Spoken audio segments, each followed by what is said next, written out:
Tens of thousands of women are still waiting for their cervical smear test results, even though they would have had those tests as far back as last July. It's completely unacceptable, and today these figures were revealed to the Health Committee. I raised the issue with the Taoiseach, pointing out that the Minister for Health's original decision last April to offer a free smear test to every woman who wanted one was a mistake and was wrong, because it has led to this extraordinary backlog, and many tests became invalid and thousands of women had letters written out to them to get the tests redone again.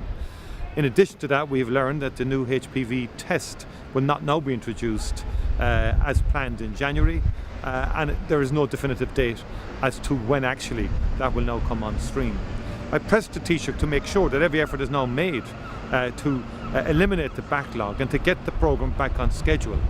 because that original decision by the Minister didn't have any clinical basis and has damaged the overall cervical check programme by creating this backlog, by creating a lot of stress and anxiety,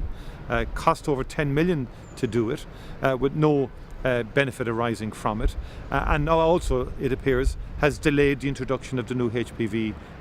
test. So there's now urgency on government, first of all, to learn lessons from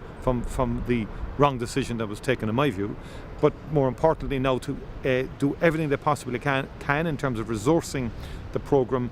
to eliminate the backlog and get back to the more normal time for the issuing of results.